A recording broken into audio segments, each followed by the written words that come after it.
안녕하세요. 세대를 잇고 남북을 잇는 특별한 강의 이수다. 오늘의 출연자 강철호입니다.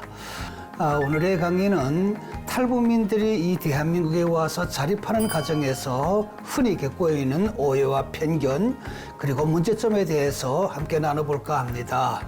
많은 탈북민들이 지금 우리나라로 자유를 찾아서 왔습니다. 그 숫자가 3만 5천 명이 되었죠.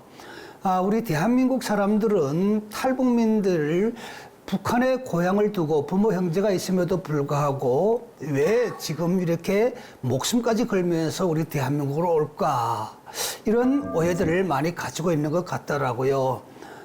저뿐만 아니라 우리나라에 들어온 많은 탈북민들이 와서 북한에 증언을 했습니다마는 사실 북한 사회는 그렇게 우리 한국 사회처럼 자유로운 세상이 아니지요. 철저하게 정치적으로 통제된 사회, 그리고 그 정치적으로 모든 걸 통제받으며 살아야 되는 그런 사회이다 보니까 우리 탈북민들이 살기 위해서 좀 더 나은 삶을 위해서 또 고난의 행군을 겪으면서 굶어 죽지 않기 위해서 무작정 북한을 뛰쳐나와서 또 이 대한민국으로 오는 사람들이다. 이렇게 보면 되겠습니다. 저는 북한에 있을 때 나름대로 정치 공부를 많이 했습니다마는 제가 북한에서 배웠던 정치는 김일성, 김정일, 김정은이라고 하는 그 사람들의 가족에 맞춰진 정치였더라고요.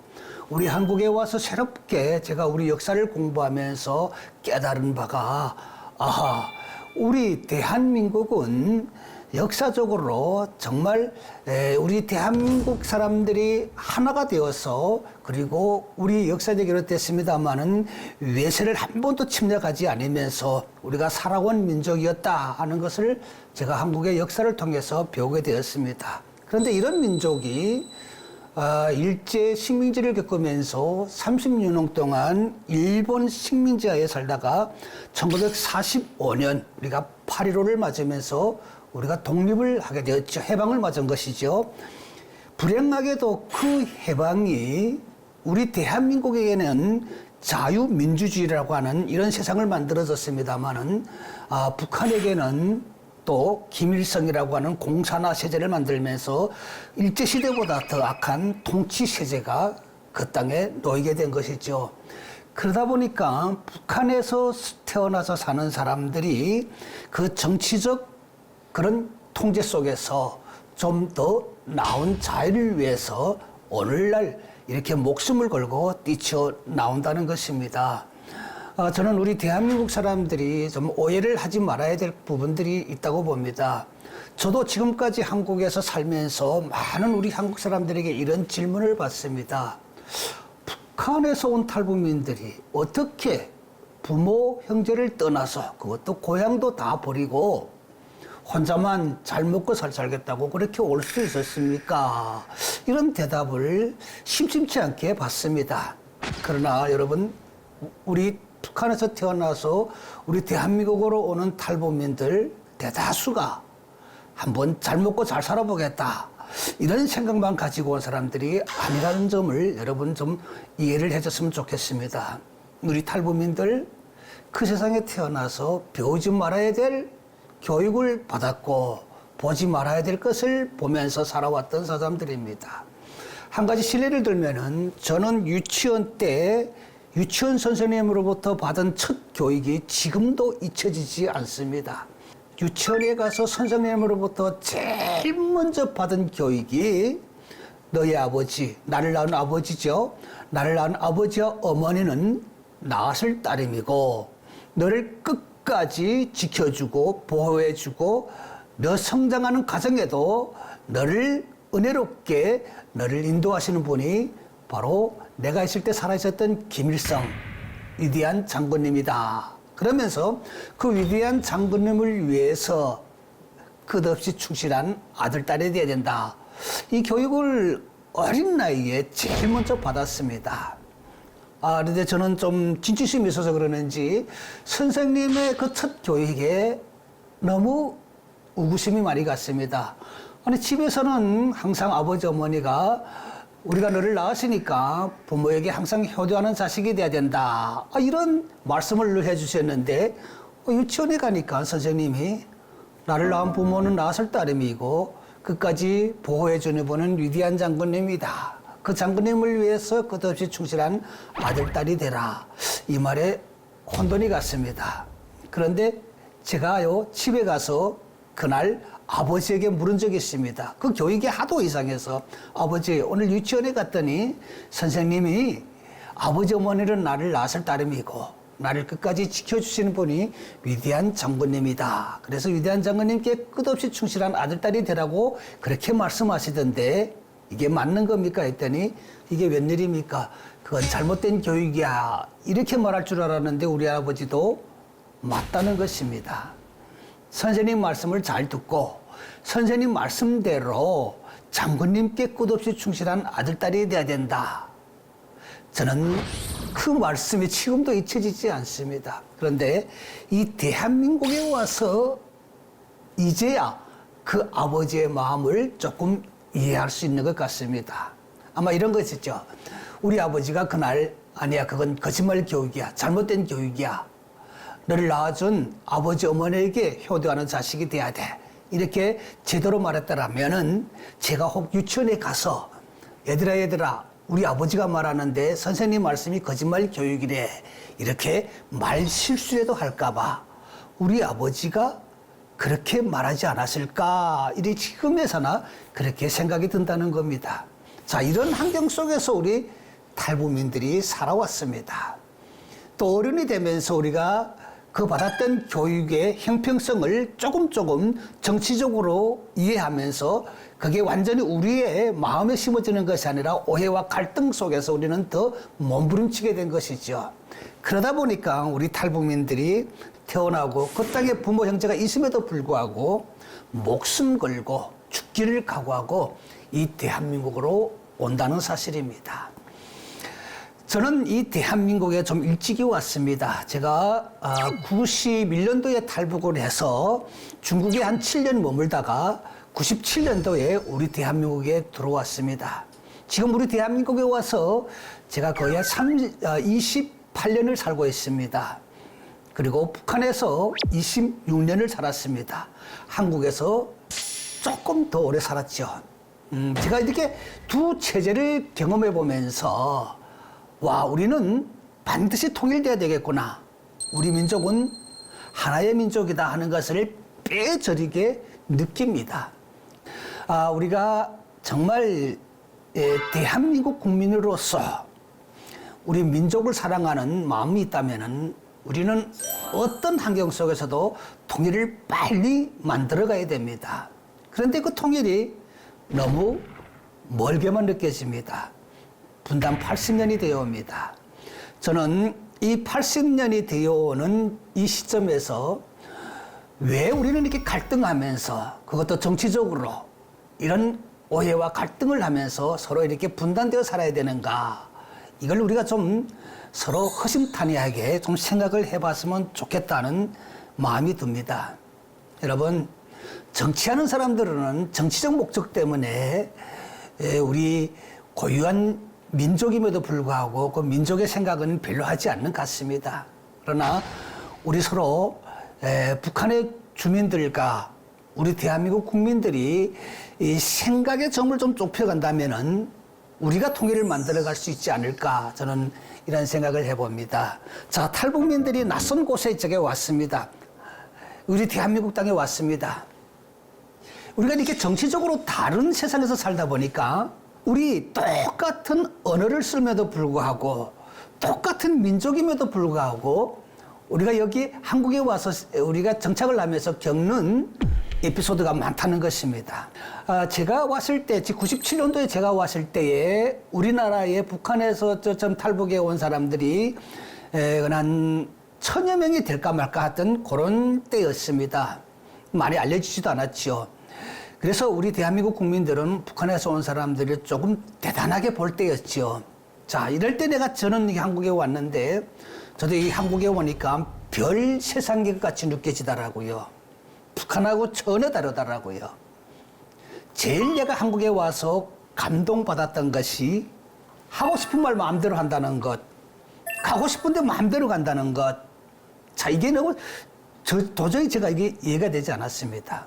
여러분, 북한이라는 곳에서는 자기 태어난 곳 외에는 다른 곳에 가려면은 우리가 있는 해당 당국으로부터 그 지역 당국으로부터 여행 증명서라는 것을 발급받아야 됩니다. 다시 말해서 내가 있는 우리 한국으로 말하면 경찰서 그곳에 가가지고 내가 무슨 목적으로 어느 지역으로 갑니다. 승인을 받고 그리고 그 여행 증명서를 발급받아야지 내가 갈 수 있는 곳으로 갈 수 있는 곳입니다. 그걸 발급받지 못하게 되면은 절대로 갈 수가 없습니다. 그런데 우리 한국에 와 보니까 그런 당국으로부터 승인을 받고 다니는 그런 세상이 아니라는 것입니다. 그리고 또 제일 제가 한국에 와서 놀랐던 것은 아무 말이나 하고 싶은 말이나 정치적으로는 경제적으로는 자유롭게 한다는 것입니다. 제가 이런 에피소드가 있습니다. 제가 이 한국에 왔을 때 97년도였죠.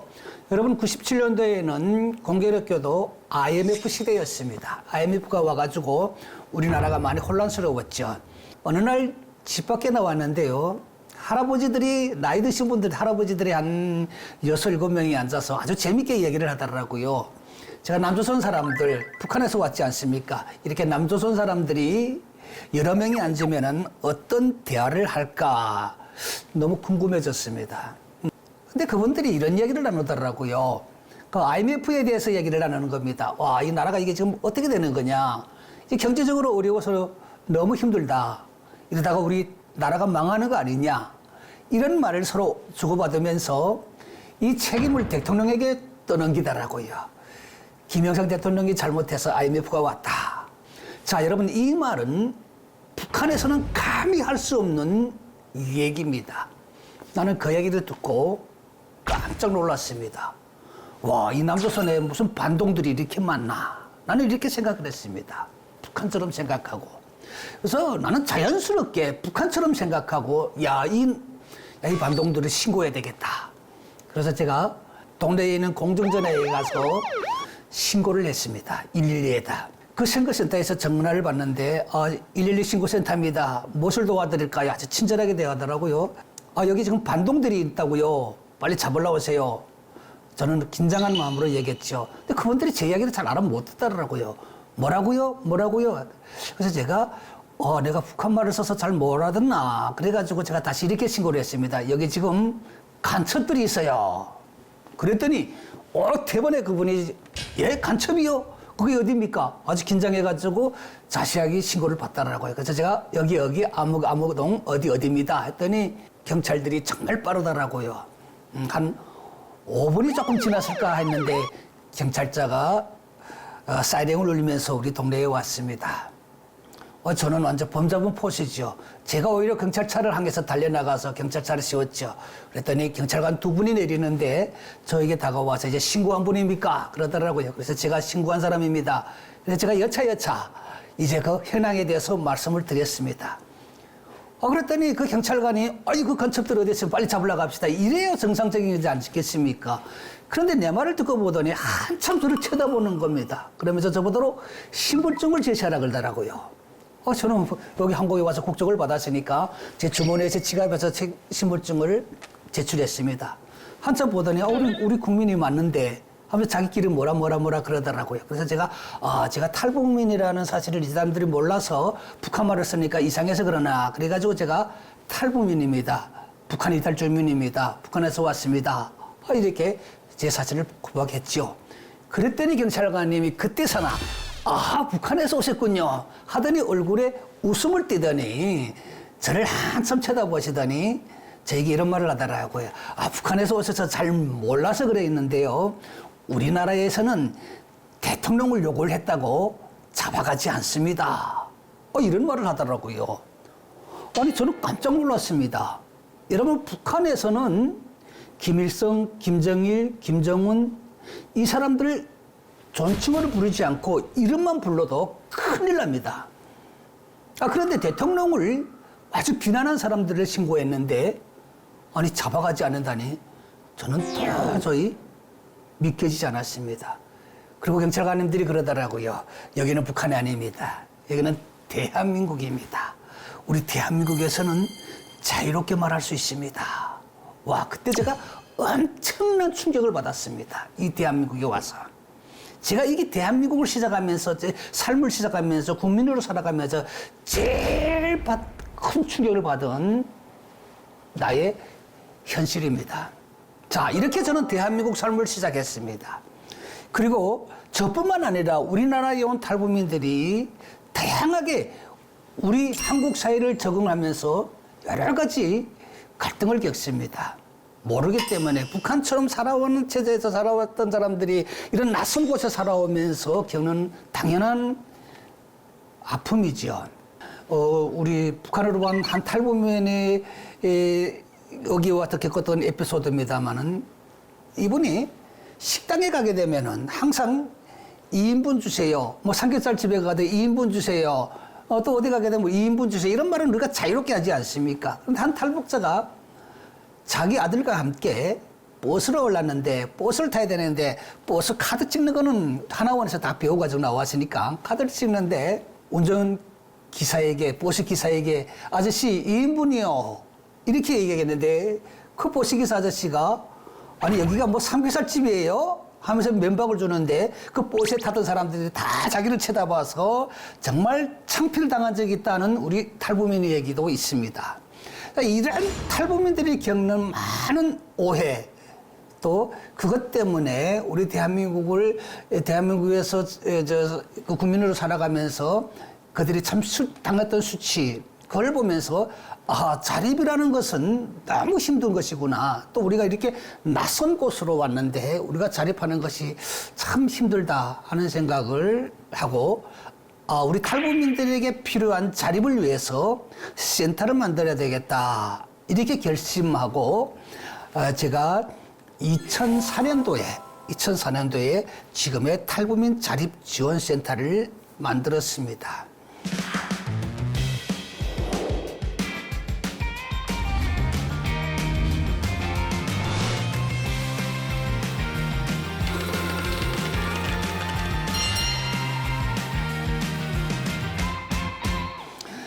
우리 탈북민들이 물론 이렇게 생활하면서 겪는 아픔도 많습니다만은 더 중요하게는 탈북민들이 북한에서 태어나서 받아왔던 우리 민족의 역사, 이 역사도 우리는 북한에서 너무 왜곡된 역사를 배워왔습니다. 그래서 저는 이 자립지원센터를 만들고 우리 탈북민들이 우선 대한민국 국민으로 살아가자면은 우리 대한민국의 역사부터 잘 알아야 되겠다. 북한에서 배웠던 김일성, 김정일, 김정은에게 맞춰진 그런 역사가 아닌 진실한 우리 역사를 좀 배울 수 있는 환경을 좀 만들어야 되겠다. 이렇게 생각하고 자립지원센터를 만들어서 우선 지금 역사 공부부터 시작해서 우리 한국 사회에 적응하는 적응 교육까지 지금 우리 센터에서 하고 있습니다. 어떤 분들이 이렇게 해갑니다. 아니 외국에서 살아온 사람들도 이 대한민국 와서 잘 적응을 하는데 똑같은 언어를 쓰는 탈북민들이 왜 적응을 못하는 거냐. 자 이렇게 보시면 될 것 같습니다. 제가 쉽게 이야기하면은 조롱에 갇혀있는 새가 조롱에서 계속 갇혀있던 새가 어느 날 조롱을 열고 날아가라 그러면은 잘 안 날아간답니다. 왜? 그 조롱 안에서 길들였기 때문에. 똑같은 우리 북한 이탈주민들입니다. 이 한국이라는 사회에 와서 또 우리는 너무 혼란스러운 이런 생각을 가지게 됩니다. 너무 자유스럽기 때문에, 너무 자유분방하기 때문에 여기 와서 더 혼란을 겪게 되는 겁니다. 그래서 어떤 탈북민들이 이렇게 해가지고 좋아서가 아니라 북한을 막 좋아서 말하는 게 아니라 너무 혼란스럽고 혼란을 겪다 보니까 아이고 차라리 북한은 다시 가서 살았으면 좋겠다. 이렇게 말하는 사람들이 있다는 것입니다. 자, 이런 우리 탈북민들에게 우리가 어떤 환경을 만들어주는 것보다 그 사람들이 스스로 이 환경을 적응하고 환경을 알아갈 수 있는 그런 교육적인 차원을 우리가 만들어주는 것이 더 중요하다고 저는 생각하는 겁니다. 우선 사람이라는 것은 인간으로 태어나가지고 인간이 이 자유라는 것이 얼마나 소중합니까? 그러나 그 자유라는 것이 어디에 포인트를 맞춰줘서 어떤 자유를 추구하면서 살아야 되는가 하는 것도 저는 중요하다고 봅니다. 예, 말씀드리자면 이런 것입니다. 북한이라는 사회는 집단 체제입니다. 그 집단 체제에서 살아남기 위해서는 사람이 항상 강해야 됩니다. 제가 고등중학교 때입니다. 고등중학교 때에 친구들하고 놀다가 친구들에게 본의 아니게 싸우게 됐습니다. 그래서 뭐 친구에게 뭐 서로 이렇게 싸우다 보니까 코피가 터지고 좀 부어갖고 집에 들어갔죠. 근데 우리 아버지가 야단을 치더라고요. 바보같이 나가서 얻어맞고 온다고. 당장 나가라고. 나가가지고 너를 이렇게 만드는 개를 찾아가가지고 복수하고 오라고. 여러분 놀랍지요? 아이고 왜 싸웠어? 아이고 좀 친하게 지내지. 아이고 친구하고 싸우면 안 돼. 이게 부모의 정상적인 교육이어야 되지 않습니까? 근데 북한에서는 이렇게 정상적으로 얘기하는 사람들이 부모들이 없습니다. 왜?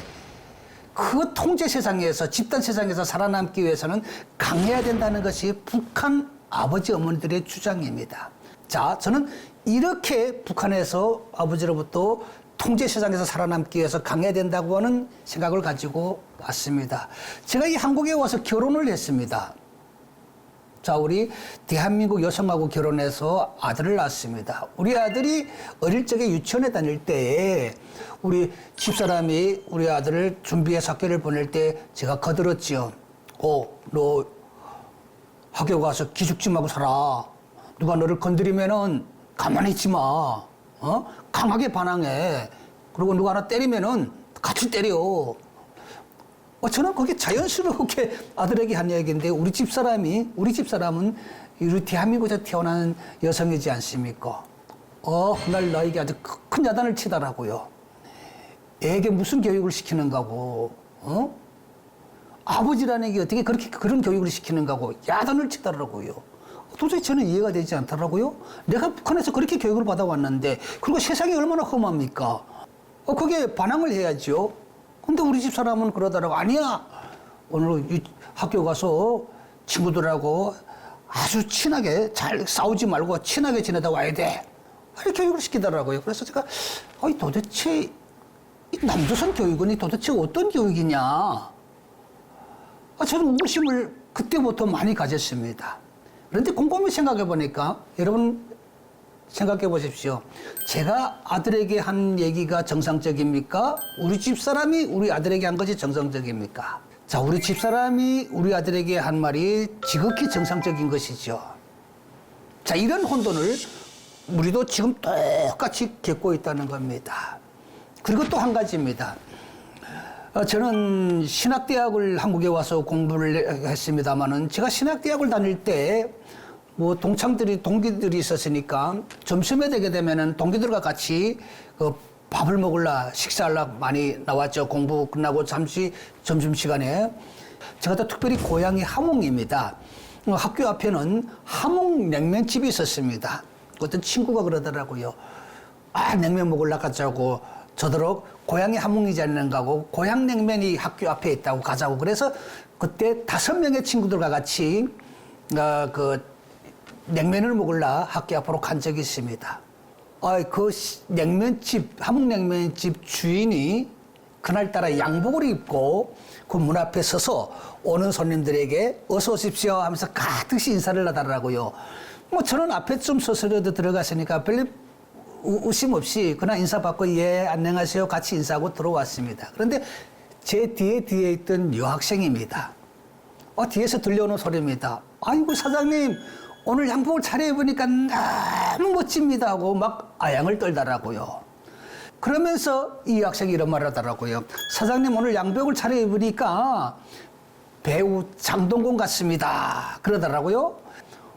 저는 거기에 정말 우리 사장님이 그렇게 인물이 잘났어? 호기심이 가더라고요. 그래서 돌아서서 제가 그 사장님을 쳐다봤는데 제가 본 사장님은 장동건 배우의 뒷발쭉도 못 따라가는 그런 사람이었습니다. 그런데 이 여학생이 그분이 양복 입은 모습 그 뒤에 오면서 아우 사장님 오늘 너무 멋집니다. 양복 이렇게 차려입으니까 배우 장동건 같습니다 하는 그 말에 너무 그때 그 여학생에 대한 상처를 받게 됐습니다. 이런 거짓말쟁이가 어떻게 신학교에 와서 공부를 하나. 장동건 뒷받침도 못 따라가는 사람을 장동건 같다는 이거는 완전히 거짓말이고 이거는 완전히 저 사람을 무시하는 건데 어떻게 저런 거짓말을 눈 깜짝하지 않고 할 수 있나 이런 생각이 저는 그때 들었습니다. 자, 여러분 북한 사람들하고 남한 사람들하고 이런 생활의 환경이 다릅니다. 자, 북한 가서 북한 사람에게 똑같은 이런 말을 했죠. 오늘 양복을 차려입으니까 너무 멋집니다. 옥동자 같은 사람에게 장동건 같습니다. 그러면은 북한 사람들은 너 나를 무시하는 거냐? 너로 나를 가지고 노는 거냐? 이런 상스러운 생각을 합니다. 그렇게 싸움이 됩니다. 이게 북한 사람들의 특징입니다. 그런데 우리나라에 왔더니 아주 그게 자연스럽게 아니 그게 눈 깜짝하지 않고 그런 말을 하더라고요. 그런데 저는 더 재밌는 거는 그 사장님입니다.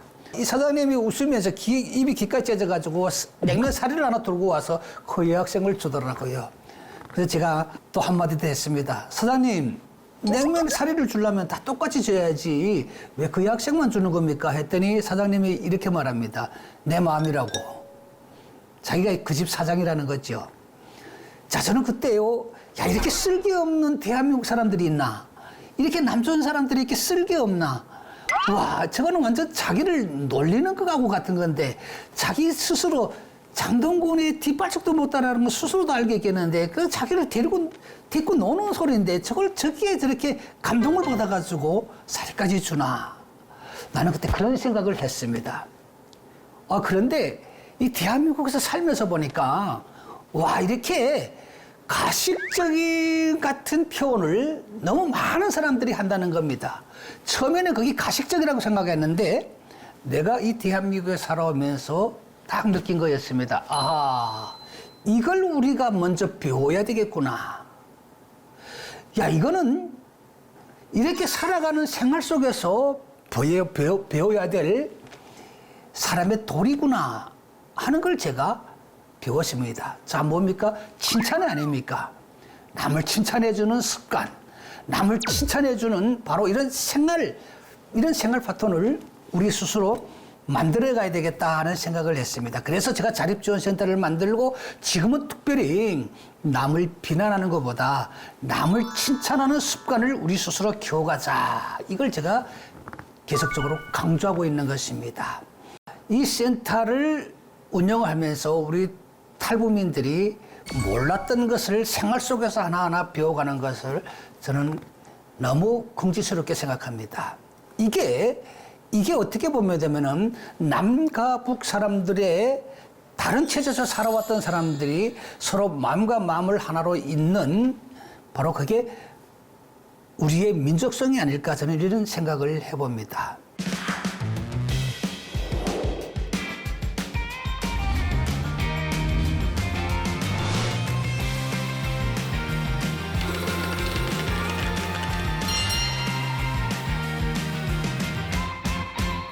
언젠가는 우리나라가 통일이 될 것입니다. 저는 통일이 된다고 봅니다. MZ세대들을 대상으로 어떤 한 교수님이 조사를 해봤다고 합니다. 근데 한 1,500명 대상으로 통일을 원하느냐, 원하지 않느냐 하고 우리 MZ세대들에게 조사를 해봤더니 70%의 MZ세대들이 통일이 원치 않는다. 이렇게 답을 했더라고요. 자, MZ세대들이 통일을 원치 않는다는 대다수의 답변이 경제적인 문제였답니다. 우리도 지금 살아가기 힘든데, 우리도 지금 살기 힘든데, 통일되면은 북한 사람들까지 우리가 먹여 살려야 되는데, 이런 통일을 왜 해야 되느냐? 그냥 북한대로 살고, 우리대로 사는 게 좋겠습니다. 이런 대답이었다는 것입니다. 자, 우리 MZ세대들이 이렇게 생각해서 그것이 지금 정치에 반영되는지는 모르겠습니다만 여러분 아시지 않습니까? 북한의 김정은 위원장도 절대적으로 통일이 필요 없다고 말했습니다. 통일이 싫다고 말했습니다. 여러분, 우리는 한 민족입니다. 우리는 반드시 통일되어야 될 민족입니다. 하나가 되어야 될 민족입니다. 우리 민족의 숙원이라고 저는 생각합니다. 그래서 우리는 통일을 자꾸 만들어 가야 됩니다. 통일은 서로 이해하고 그리고 서로 좁혀가는 속에서 저는 통일이 될 것이라고 저는 확신합니다. 얼마나 우리가 불행한 민족입니까? 여러분들이 저보다 이 대한민국에서 역사를 더 잘 공부해서 아시겠습니다마는 1945년 우리는 해방과 함께 북한은 공산체제인 소련이 또 우리는 미군이 들어오면서 우리 체제가 분단되게 되었죠. 저는 이 분단을 영토 분단이라고 말하고 싶습니다. 자, 이 영토 분단의 아픔 속에서 또 두 체제가 등장합니다. 우리 대한민국에는 이승만, 북한에는 김일성이었죠. 저는 이 분단을 정치 분단이라고 말하고 싶습니다. 자, 이 정치 분단이 48년이 지나고 2년 후에 1950년 6월 25일 불행하게도 우리 민족사에 기억하기도 싫은 6.25 전쟁이 일어났죠. 6.25 전쟁이 3년이 동안 이어졌습니다. 이 3년 동안 영토가 파괴되고 정말 우리 민족이 아픔의 상처, 얼마나 많은 사람들이 죽었습니까? 희생됐습니까? 1953년 7월 파주에서 여러분 정정협정이 일어납니다. 우리는 정정협정을 맺고 계속 지금 대치를 하면서 와 있죠. 자, 이런 분단이 지금 이어온 게 벌써 80년입니다. 우리가 원해서가 아니라 원치 않는 분단들이죠. 우리는 통일을 반드시 해야 됩니다. 통일을 해야 될 이유가 있습니다. 우리가 통일되게 되면은 여러분 우리 대한민국은 경제 강국이 된다고 합니다. 독일 대사로 와 있던 대사분이 이런 말을 했습니다. 남과 북이 통일되게 되면은 세계 경제 4대 경제 강국이 된다는 말을 제가 들었은 적이 있습니다. 제가 그분에게 이런 말을 했습니다. 아니 왜 우리가 통일되게 되면 4대 경제 강국이 된다고 말씀하는 겁니까? 했더니 그분이 북한을 더 의식해서 얘기를 하더라고요. 북한의 자원과 그리고 북한에 지금 형성되어 있는 아직 세계에 알려지지 않는 그런 자원들과 그리고 이 모든 것들을 북한에서 우리가 잘 개발만 하게 되면은 우리나라는 반드시 경제 강국이 됐다는 얘기를 들었습니다. 저는 그분이 아주 정확하게 봤다고 생각합니다. 북한은 대부분 80%가 산악지대입니다. 우리가 모르는 그 산에 어마어마한 자원들이 숨겨져 있다는 것입니다. 북한은 경제적으로 많이 낙후됐기 때문에 그 개발을 잘 못합니다. 자, 예를 들면 이겁니다. 여러분, 북한의 저 함경북도 무산이라는 곳을 들어봤습니까? 지역 이름이 무산입니다. 바로 그게 강산입니다. 무산 강산. 아주 유명한 무산 강산이죠. 그런데 이 강산이 일제시대부터 캐먹었던 강산이라고 합니다. 무슨 강산인가 하면요. 철강석이 나오는 강석입니다. 철강석. 자, 일제시대부터 그 강산에서 캐먹었는데 이런 말을 하는 사람들이 있더라고요. 코끼리 한 마리면은 지금까지 캐먹은 것이 발톱 하나밖에 못 캐먹었다. 이런 말을 많이 하더라고요. 여러분, 이런 어마어마한 자원, 북한에 많다는 것입니다. 여러분, 이런 자원을 잘 개발해도 우리는 엄청난 통일 자원을 북한에서 여러분 자립하면서 마련할 수 있다는 것입니다. 바로 이겁니다. 우리 학생들에게, MZ세대들에게 야, 우리가 북한 사람들이 먹여 살려야 돼. 통일되면은 경제적으로 어마어마한 투자를 하고 자원을 우리가 북한에 갖다 퍼줘야 돼. 이런 교육을 말고 북한에 있는 이런 어마어마한 자원들을 우리가 개발해서 우리나라가 경제적으로 성장하게 되는 것이야. 이런 좀 희망적인 교육을 우리 학생들에게 좀 우리 대한민국이 좀 체계적으로 시킨다면은 우리 학생들이 다 통일을 위해서 더 노력하고 더 준비를 하지 않을까 이런 생각을 해봅니다. 여러분, 우리가 바로 이 지금 분단 시대를 맞으면서 이 통일이라고 하는 이 그림은 정치적으로 만들어가는 것이 아닙니다. 정치하는 사람들은 평화라는 말을 곧잘 씁니다. 평화. 평화는 무엇입니까? 서로 이해하고 서로 존중해주고 서로 함께 만들어가는 것이 평화가 아닐까요? 나는 북한의 주민들과 우리 대한민국 국민들이 자꾸 분위기를 먼저 만들어가면서 우리가 서로 자연스럽게 하나가 되는 이런 통일을 구상해 갔으면 좋겠습니다. 그래서 절대적으로 필요한 것이 바로 제가 지금 교육을 하는 탈북민 자립지원센터처럼 이런 센터가 필요하다는 것입니다. 너무 정치적으로 골깊어왔던 이 생각의 차이를 좁혀갈 수 있는 바로 이런 아주 자연스러운 교육, 이런 교육을 통해 가지고 생각을 좁혀가는 것, 바로 이것이 통일의 첫걸음이 아닐까 생각해 봅니다. 저는 물론 요즘도 저는 탈북민의 한 사람으로서 북한의 고향을 들었기 때문에 고향으로 돌아갈 수 있는 그 날을 계속 꿈꾸고 있습니다. 우리 대한민국 사람들하고 통일을 이야기를 해보게 되면은 자꾸 정치적으로 많은 사람들이 얘기를 하더라고요. 저희들이 꿈꾸는 것은 정치적 통일을 말하는 것이 아닙니다. 우리 대한민국 사람들은 통일을 이야기할 때 거창한 통일을 말하더라고요. 민족의 통일, 우리 민족이 하나 되는 통일, 아니 이런 거창한 통일을 말하더라고요. 그런데 제가 말하고 싶은 것, 우리 탈북민들이 말하는 통일은 그런 거창한 통일이 아닙니다.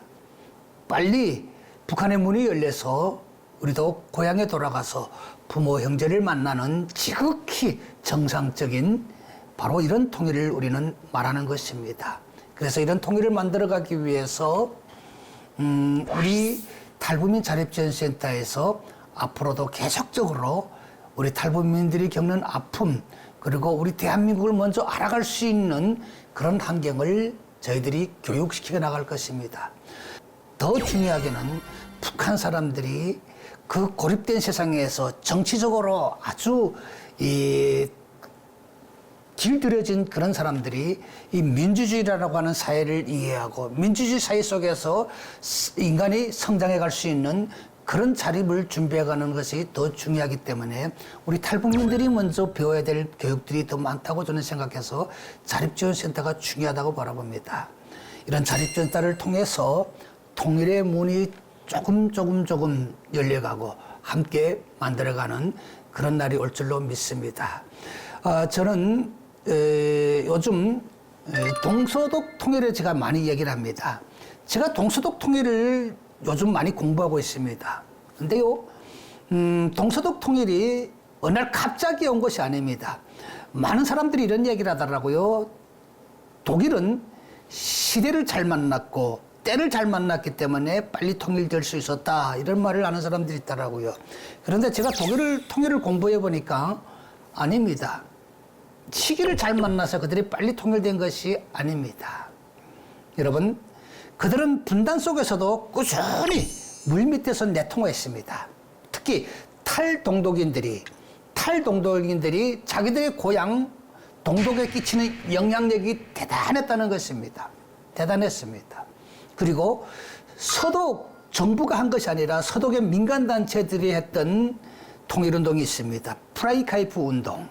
바로 이런 프라이카이프 운동 같은 바로 아주 지극히 인간 중심, 사람 중심, 생명 중심, 바로 이런 통일운동들이 빨리 통일을 이룩하게 한 것이 아닐까 생각해 봅니다. 아시겠습니다만 프라이카이프 운동은 바로 이런 운동입니다. 잘 살았던 서독의 민간단체들이 모금을 해가지고 어마어마한 돈을 모금을 해가지고 그 돈을 동독에다 퍼주고, 그리고 그 돈의 대가로 그 당시에 동독 감옥에 갇혀져 있던 동독의 정치범들, 그런 사람들의 몸값으로 돈을 지불하고 그들을 서독으로 데리고 갔다는 겁니다. 자, 데리고 가서 뭘 했습니까? 우리가 당신들을 돈을 지불하고 데리고 왔으니까 알아서 잘 살아, 이렇게 방치하지 않았습니다. 그분들이 탈동독인들을 여러분 통일을 위해서 준비시키고 교육시켰습니다.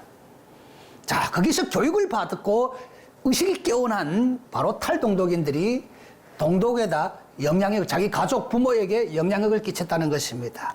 그 영향력으로 인해서 그들은 생각을 좁히게 되었던 것입니다. 그리고 결정적인 것이었습니다. 결정적인 것. 여러분 아시지 않습니까? 독재자들은 인권에 대해서 제일 무서워합니다. 인권 문제를 제일 그들은 두려워합니다. 자, 이렇게 꾸준히 서독에서 그들에게 인권과 그걸 문제를 계속 제기하고, 그리고 관심을 가졌을 때에 쇼를 하기 위해서 동독의 지도자가 서방 언론들을 불러놓고 기자회견을 했지 않습니까?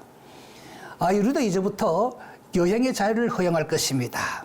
사람의 기본 권리인 여행의 자유를 우리도 이제부터 허용할 것입니다. 서방 언론을 불러놓고 동독의 지도자가 바로 정치적 쇼를 했는데, 그 당시에 그 기자회견에 참여했던 서방 언론의 한 기자가 제일 앞에서 손을 들었죠.